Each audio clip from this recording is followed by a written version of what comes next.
Welcome to the I Can't Sleep podcast, where I read random articles from across the web to bore you to sleep with my soothing voice.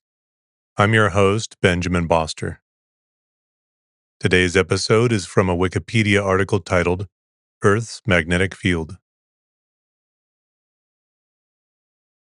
Earth's magnetic field, also known as the geomagnetic field, is the magnetic field that extends from Earth's interior out into space, where it interacts with the solar wind, a stream of charged particles emanating from the sun. The magnetic field is generated by electric currents due to the motion of convection currents of a mixture of molten iron and nickel in Earth's outer core. These convection currents are caused by heat escaping from the core, a natural process called a geodynamo. The magnitude of Earth's magnetic field at its surface ranges from 25 to 65 microteslas. As an approximation, it is represented by a field of a magnetic dipole currently tilted at an angle of about 11 degrees with respect to Earth's rotational axis, as if there were an enormous bar magnet placed at that angle through the center of the Earth. The North Geomagnetic Pole actually represents the south pole of Earth's magnetic field, and conversely, the South Geomagnetic Pole corresponds to the North Pole of Earth's magnetic field, because opposite magnetic poles attract, and the north end of a magnet, like a compass needle, points toward Earth's south magnetic field, Ellesmere Island, Nunavut, Canada.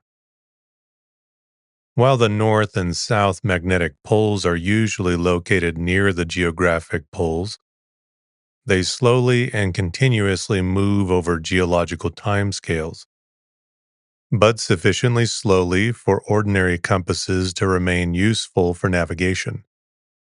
However, at irregular intervals averaging several 100,000 years, Earth's field reverses and the north and south magnetic poles, respectively, abruptly switch places.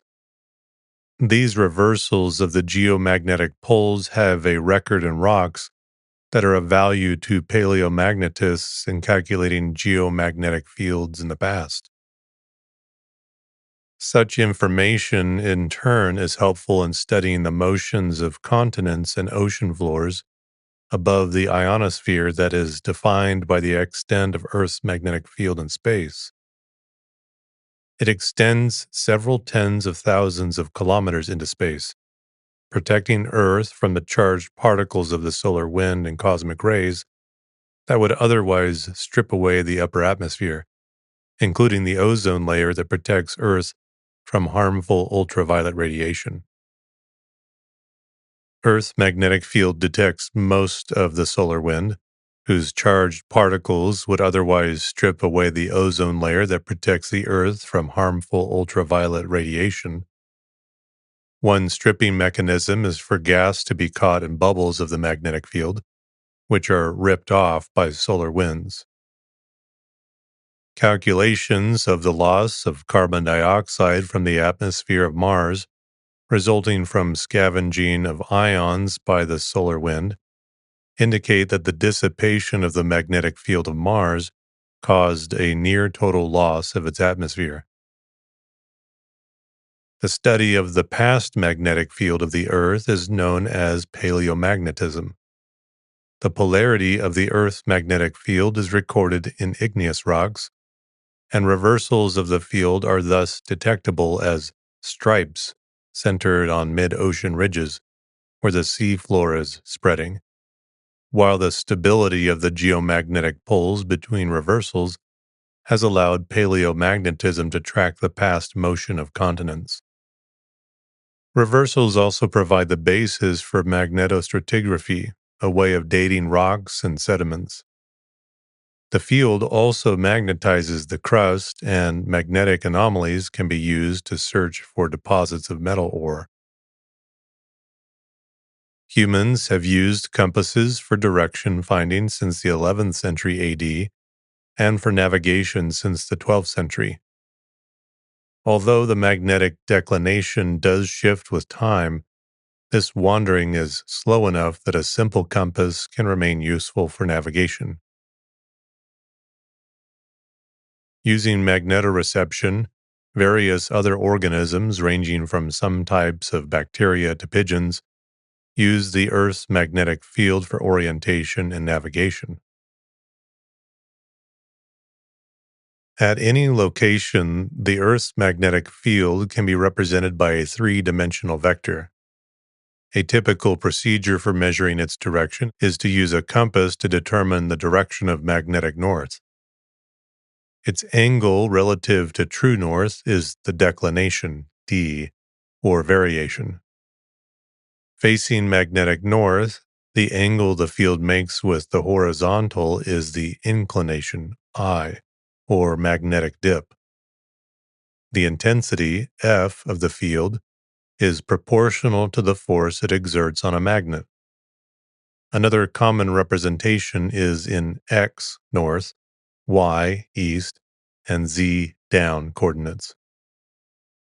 The intensity of the field is often measured in Gauss, G, but is generally reported in microteslas, with 1 Gauss equaling 100 microteslas. A nanotesla is also referred to as a gamma. The Earth's field ranges between approximately 25 and 65 microteslas. By comparison, a strong refrigerator magnet has a field of about 10,000 microteslas. A map of intensity contours is called an isodynamic chart. As the world magnet model shows, the intensity tends to decrease from the poles to the equator. A minimum intensity occurs in the South Atlantic anomaly over South America, while there are maxima over northern Canada, Siberia, and the coast of Antarctica south of Australia. The intensity of the magnetic field is subject to change over time. A 2021 paleomagnetic study from the University of Liverpool contributed to a growing body of evidence that the Earth's magnetic field cycles with intensity every 200 million years. The lead author stated that our findings, when considered alongside the existing datasets, support the existence of an approximately 200 million year long cycle in the strength of the Earth's magnetic field related to deep Earth processes. The inclination is given by an angle that can assume values between negative 90 degrees up to 90 degrees down. In the northern hemisphere, the field points downwards. It is straight down at the north magnetic pole and rotates upwards as the latitude decreases until it is horizontal, 0 degrees, at the magnetic equator. It continues to rotate upwards until it is straight up at the south magnetic pole. Inclination can be measured with a dip circle. Declination is positive for an eastward deviation of the field relative to true north. It can be estimated by comparing the magnetic north-south heading on a compass with the direction of a celestial pole. Maps typically include information on the declination as an angle or a small diagram showing the relationship between magnetic north and true north. Information on declination for a region can be represented by a chart with isogonic lines, contour lines with each line representing a fixed declination. Near the surface of the Earth, its magnetic field can be closely approximated by the field of a magnetic dipole, positioned at the center of the Earth and tilted at an angle of about 11 degrees with respect to the rotational axis of the Earth. The dipole is roughly equivalent to a powerful bar magnet, with its south pole pointing towards the geomagnetic North Pole. This may seem surprising, but the North Pole of a magnet is so defined because, if allowed to rotate freely, it points roughly northward in the geographic sense. Since the North Pole of a magnet attracts the south poles of other magnets and repels the North Poles, It must be attracted to the south pole of Earth's magnet. The dipolar field accounts for 80 to 90% of the field in most locations. Historically, the north and south poles of a magnet were first defined by the Earth's magnetic field, not vice versa, since one of the first uses for a magnet was as a compass needle. A magnet's north pole is defined as the pole that is attracted by the Earth's north magnet pole when the magnet is suspended so it can turn freely. Since opposite poles attract, the north magnetic pole on the Earth is really the south pole of its magnetic field, the place where the field is directed downward into the Earth. The positions of the magnetic poles can be defined in at least two ways, locally or globally. The local definition is the point where the magnetic field is vertical. This can be determined by measuring the inclination. The inclination of the Earth's field is 90 degrees downwards at the north magnetic pole and negative 90 degrees upwards at the south magnetic pole. The two poles wander independently of each other and are not directly opposite each other on the globe. Movements of up to 40 kilometers or 25 miles per year have been observed for the north magnetic pole. Over the last 180 years, the north magnetic pole has been migrating northwestward from Cape Adelaide in the Boothia Peninsula in 1831 to 600 kilometers or 370 miles from Resolute Bay in 2001. The magnetic equator is the line where the inclination is zero. The magnet field is horizontal. The global definition of the Earth's field is based on a mathematical model. If a line is drawn through the center of the Earth, parallel to the moment of the best fitting magnetic dipole, the two positions where it intersects the Earth's surface are called the north and south geomagnetic poles. If the Earth's magnetic field were perfectly dipolar, the geomagnetic poles and magnetic dipoles would coincide and compasses would point towards them. However, the Earth's field has a significant non-dipolar contribution, so the poles do not coincide and compasses do not generally point at either.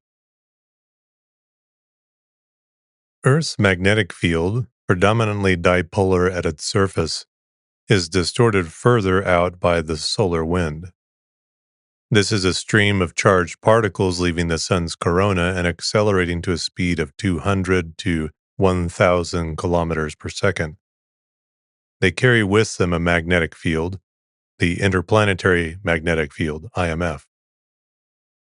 The solar wind exerts a pressure, and if it could reach Earth's atmosphere, it would erode it. However, it is kept away by the pressure of the Earth's magnetic field. The magnetopause, the area where the pressures balance, is the boundary of the magnetosphere. Despite its name, the magnetosphere is asymmetric, with the sunward side being about 10 Earth radii out, but the other side stretching out in a magnetotail that extends beyond 200 Earth radii. Sunward of the magnetopause is the bow shock, the area where the solar wind slows abruptly. Inside the magnetosphere is the plasmasphere, a donut-shaped region containing low-energy charged particles or plasma. This region begins at a height of 60 kilometers, extends up to 3 or 4 Earth radii, and includes the ionosphere. This region rotates with the Earth. There are also two concentric tire-shaped regions called the Van Allen radiation belts with high-energy ions. The inner belt is 1 to 2 Earth radii out, while the outer belt is at 4 to 7 Earth radii. The plasmasphere and Van Allen belts have partial overlap, with the extent of overlap varying greatly with solar activity. As well as deflecting the solar wind, the Earth's magnetic field deflects cosmic rays, high-energy charged particles that are mostly from outside the solar system. Many cosmic rays are kept out of the solar system by the sun's magnetosphere, or heliosphere. By contrast, astronauts on the moon risk exposure to radiation. Anyone who had been on the moon's surface during a particularly violent solar eruption in 2005 would have received a lethal dose. Some of the charged particles do get into the magnetosphere.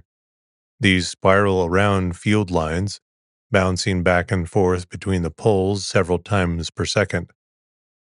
In addition, positive ions slowly drift westward and negative ions drift eastward, giving rise to a ring current. This current reduces the magnetic field of the Earth's surface.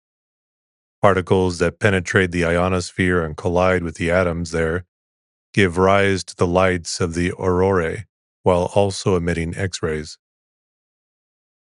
The varying conditions in the magnetosphere, known as space weather, are largely driven by solar activity. If the solar wind is weak, the magnetosphere expands, while if it is strong, it compresses the magnetosphere and more of it gets in. Periods of particularly intense activity, called geomagnetic storms, can occur when a coronal mass ejection erupts above the sun and sends a shock wave through the solar system. Such a wave can take just 2 days to reach the Earth. Geomagnetic storms can cause a lot of disruption. The Halloween storm of 2003 damaged more than a third of NASA's satellites. The largest documented storm, the Carrington event, occurred in 1859. It included currents strong enough to disrupt telegraph lines, and aurorae were reported as far south as Hawaii. The geomagnetic field changes on timescales from milliseconds to millions of years. Shorter timescales mostly arise from currents in the ionosphere and magnetosphere, and some changes can be traced to geomagnetic storms or daily variations in currents. Changes over time scales of a year or more mostly reflect changes in the Earth's interior, particularly the iron-rich core. Frequently, the Earth's magnetosphere is hit by solar flares, causing geomagnetic storms, provoking displays of aurorae. The short-term instability of the magnetic field is measured with the K-index. Data from Themis show that the magnetic field, which interacts with the solar wind, is reduced when the magnetic orientation is aligned between Sun and Earth, opposite to the previous hypothesis. During forthcoming solar storms, this could result in blackouts and disruptions in artificial satellites. Changes in Earth's magnetic field on a time scale of a year or more are referred to as secular variation. Over hundreds of years, magnetic declination is observed to vary over tens of degrees. The animation shows how global declinations have changed over the last few centuries. The direction and intensity of the dipole change over time.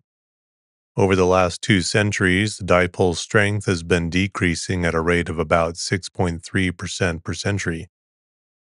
At this rate of decrease, the field would be negligible in about 1,600 years. However, this strength is about average for the last 7,000 years, and the current rate of change is not unusual. A prominent feature in the non-dipolar part of the secular variation is a westward drift at a rate of about 0.2 degrees per year. This drift is not the same everywhere and has varied over time. The globally average drift has been westward since about 1400 AD, but eastward between about 1000 AD and 1400 AD.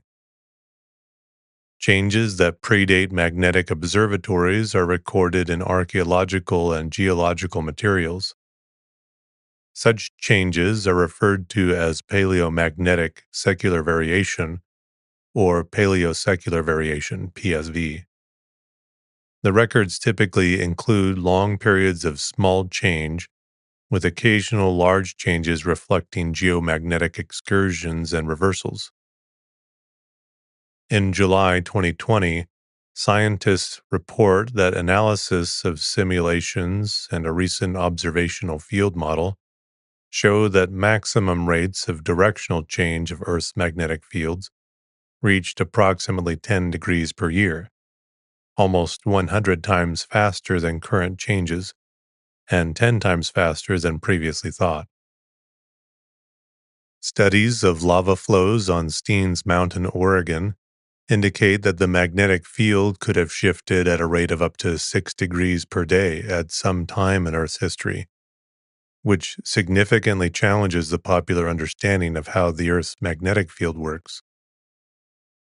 This finding was later attributed to unusual rock magnetic properties of the lava flow under study, not rapid field change, by one of the original authors of the 1995 study.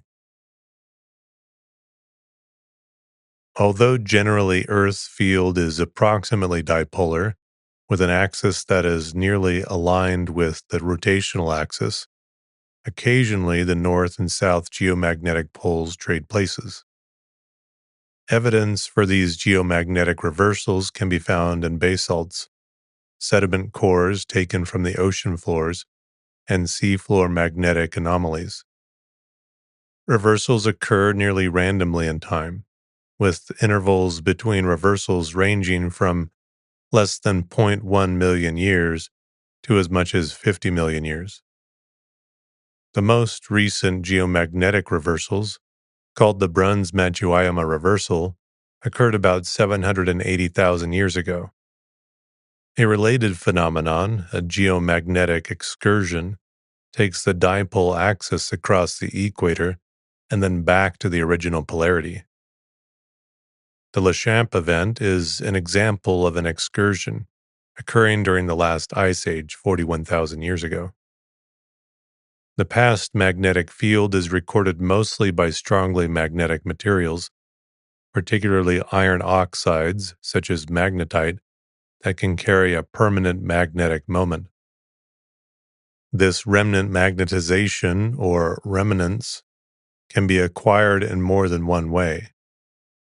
In lava flows, the direction of the field is frozen in small minerals as they cool, giving rise to a thermoremnant magnetization.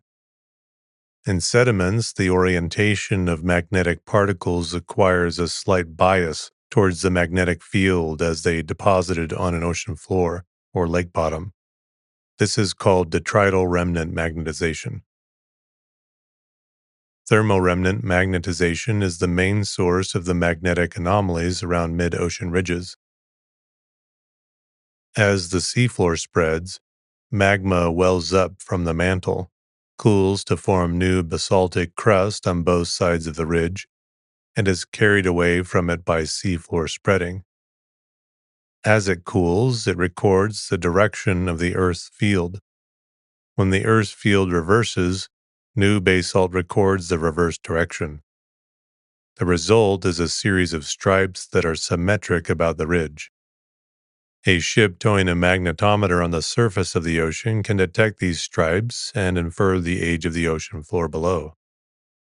This provides information on the rate at which seafloor has spread in the past.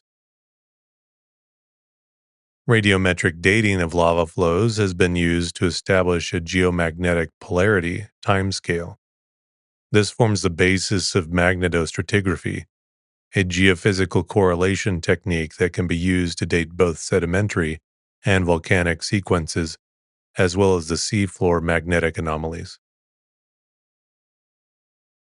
Paleomagnetic studies of Paleoarchean lava in Australia and conglomerate in South Africa have concluded that the magnetic field has been present since at least about 3,450 million years ago.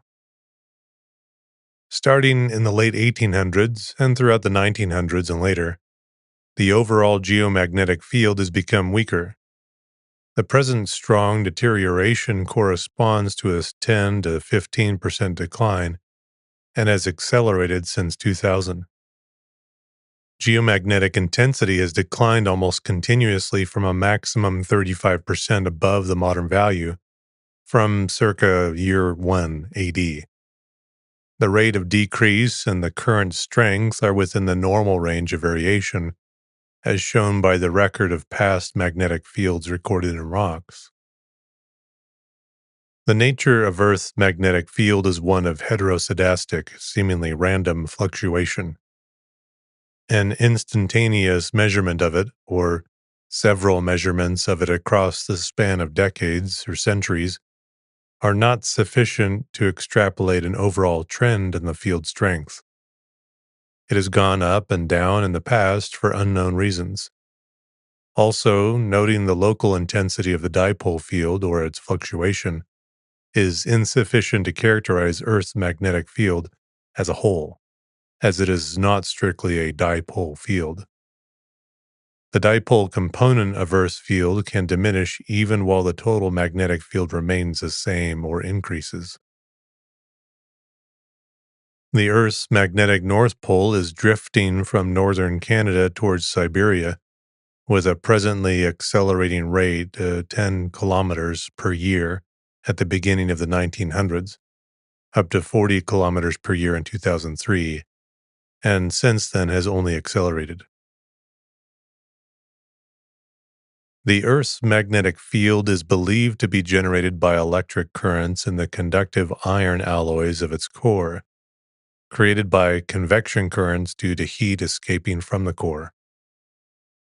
The Earth and most of the planets in the solar system, as well as the Sun and other stars, all generate magnetic fields through the motion of electrically conducting fluids. The Earth's field originates in its core. This is a region of iron alloys extending to about 3,400 kilometers. It is divided into a solid inner core with a radius of 1,220 kilometers and a liquid outer core. The motion of the liquid in the outer core is driven by heat flow from the inner core, which is about 6,000 kelvins, to the core mantle boundary, which is about 3,800 kelvins. The heat is generated by potential energy released by heavier materials sinking toward the core, planetary differentiation, the iron catastrophe, as well as decay of radioactive elements in the interior. The pattern of flow is organized by the rotation of the Earth and the presence of the solid inner core. The mechanism by which the Earth generates a magnetic field is known as a geodynamo. The magnetic field is generated by a feedback loop. Current loops generate magnetic fields, Ampere's security law. A changing magnetic field generates an electric field, Faraday's law. And the electric and magnetic fields exert a force on the charges that are flowing in currents, the Lorentz force. These effects can be combined in a partial differential equation for the magnetic field, called the magnetic induction equation. The motion of the fluid is sustained by convection, motion driven by buoyancy. The temperature increases towards the center of the Earth, and the higher temperature of the fluid lower down makes it buoyant. This buoyancy is enhanced by chemical separation. As the core cools, some of the molten iron solidifies and is plated to the inner core. In the process, lighter elements are left behind in the fluid, making it lighter. This is called compositional convection. A Coriolis effect caused by the overall planetary rotation tends to organize the flow into rolls aligned along the north-south polar axis. The dynamo can amplify a magnetic field, but it needs a seed field to get it started. For the Earth, this could have been an external magnetic field. Early in its history, the Sun went through a T Tauri phase in which the solar wind would have had a magnetic field orders of magnitude larger than the present solar wind. However, much of the field may have been screened out by the Earth's mantle. An alternative source is currents in the core mantle boundary driven by chemical reactions or variations in thermal or electric conductivity. Such effects may still provide a small bias that are part of the boundary conditions for the geodynamo. The average magnetic field in the Earth's outer core was calculated to be 25 Gauss, 50 times stronger than the field at the surface. Simulating the geodynamo by computer requires numerically solving a set of nonlinear partial differential equations for the magnetohydrodynamics (MHD) of the Earth's interior. Simulation of the MHD equations is performed on a 3D grid of points, and the fineness of the grid, which in part determines the realism of the solutions, is limited mainly by computer power. For decades, theorists were confined to creating kinematic dynamo computer models in which the fluid motion is chosen in advance and the effect on the magnetic field calculated. Kinematic dynamo theory was mainly a matter of trying different flow geometries and testing whether such geometries could sustain a dynamo. The first self-consistent dynamo models, ones that determine both the fluid motions and the magnetic field, were developed by two groups in 1995, one in Japan and one in the United States. The latter received attention because it successfully reproduced some of the characteristics of the Earth's field, including geomagnetic reversals. The oceans contribute to Earth's magnetic field. Seawater is an electrical conductor and therefore interacts with the magnetic field. As the tides cycle around the ocean basins, the earth water essentially tries to pull the geomagnetic field lines along. Because the salty water is only slightly conductive, the interaction is relatively weak. The strongest component is from the regular lunar tide that happens about twice per day, M2. Other contributions come from ocean swell, eddies, and even tsunamis. The strength of the interaction depends also on the temperature of the ocean water. The entire heat stored in the ocean can now be inferred from observations of the Earth's magnetic field. Electric currents induced in the ionosphere generate magnetic fields, ionospheric dynamo region. Such a field is also generated near where the atmosphere is closest to the sun, causing daily alterations that can deflect surface magnetic fields by as much as 1 degree. Typical daily variations of field strength are about 25 microteslas, 1 part in 2,000, with variations over a few seconds of typically around 1 microtesla, 1 part in 50,000. The Earth's magnetic field strength was measured by Carl Friedrich Gauss in 1832 and has been repeatedly measured since then, showing a relative decay of about 10% over the last 150 years. The MagSat satellite and later satellites have used 3-axis vector magnetometers to probe the 3D structure of the Earth's magnetic field. The later Ørsted satellite allowed a comparison indicating a dynamic geodynamo in action that appears to be giving rise to an alternative pole under the Atlantic Ocean west of South Africa. Governments sometimes operate units that specialize in measurement of the Earth's magnetic field. These are geomagnetic observatories, typically part of a National Geological Survey, for example, the British Geological Survey's Escdalamere Observatory. Such observatories can measure and forecast magnetic conditions, such as magnetic storms that sometimes affect communications, electric power, and other human activities. The International Real-Time Magnetic Observatory Network, with over 100 interlinked geomagnetic observatories around the world, has been recording the Earth's magnetic field since 1991.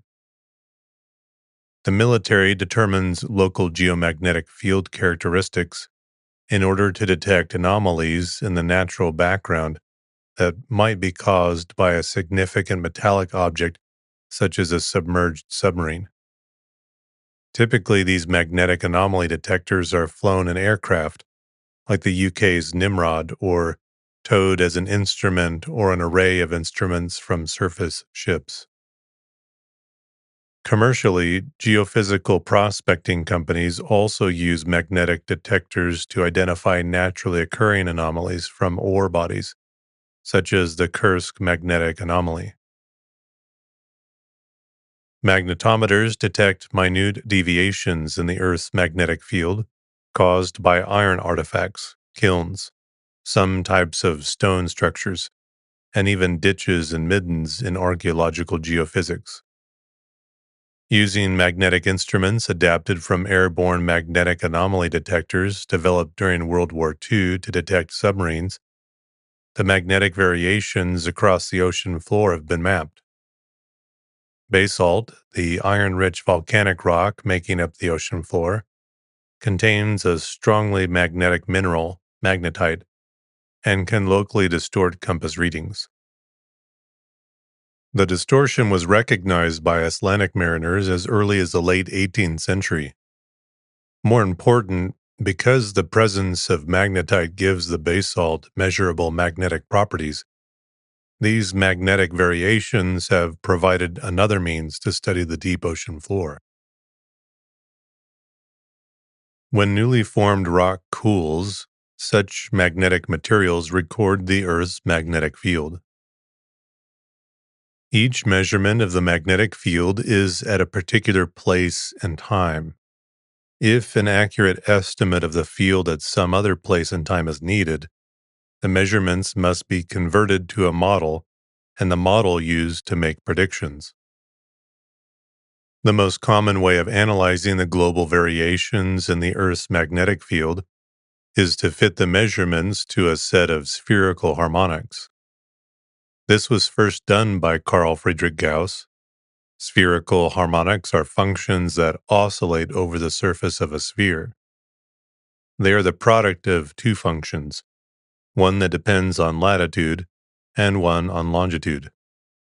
The function of longitude is 0 along 0, or more great circles passing through the north and south poles.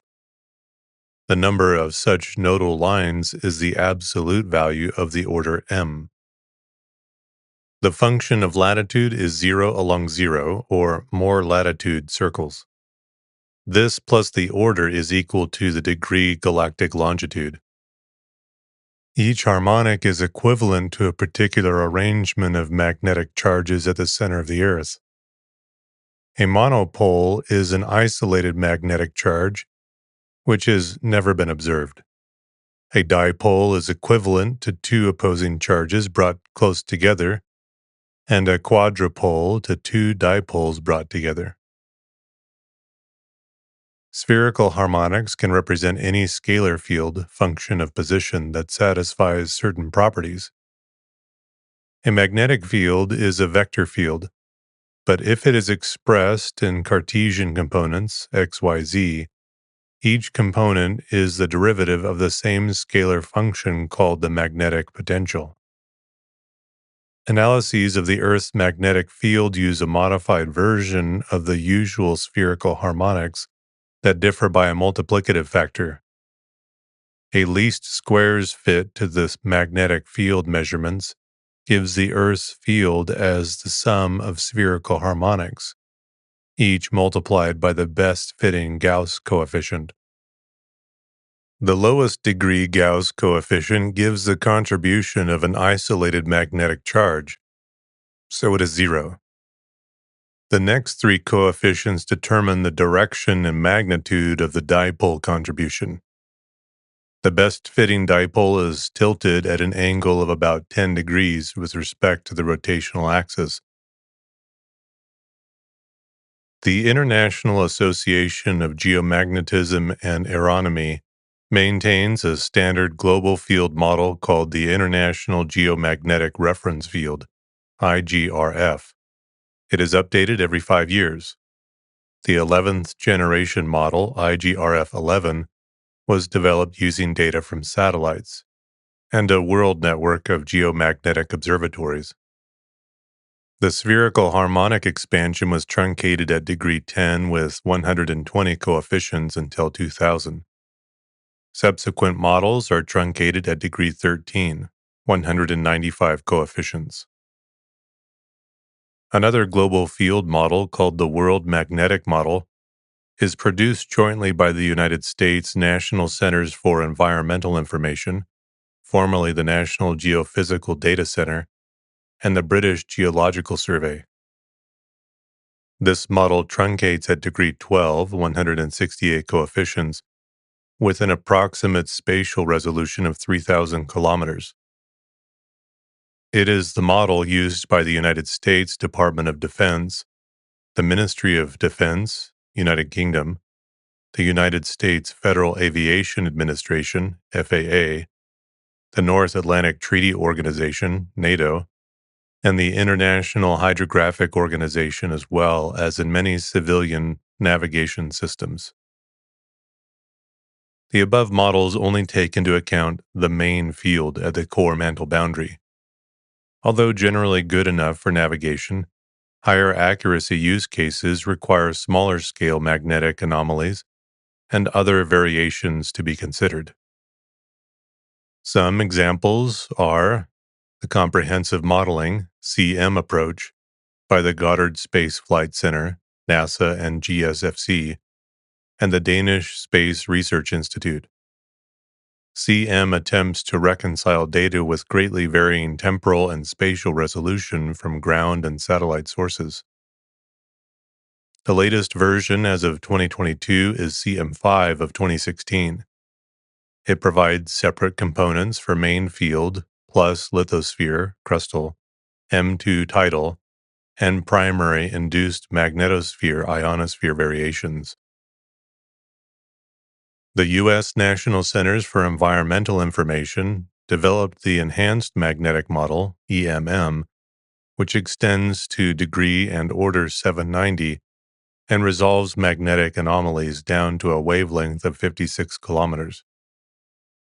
It was compiled from satellite, marine, aeromagnetic, and ground magnetic surveys. As of 2018, the latest version, EMM 2017, includes data from the European Space Agency's Swarm satellite mission. For historical data about the main field, the IGRF may be used back to year 1900. A specialized GUFM1 model estimates back to year 1590 using ship's logs. Paleomagnetic research has produced models dating back to 10,000 BCE. Animals, including birds and turtles, can detect the Earth's magnetic field and use the field to navigate during migration. Some researchers have found that cows and wild deer tend to align their bodies north-south while relaxing, but not when the animals are under high-voltage power lines, suggesting that magnetism is responsible. Other researchers reported in 2011 that they could not replicate those findings using different Google Earth images. Very weak electromagnetic fields disrupt the magnetic compass used by European robins and other songbirds, which use the Earth's magnetic field to navigate. Neither power lines nor cell phone signals are to blame for the electromagnetic field effect on the birds. Instead, the culprits have frequencies between 2 kHz and 5 MHz. These include AM radio signals and ordinary electronic equipment that might be found in businesses or private homes.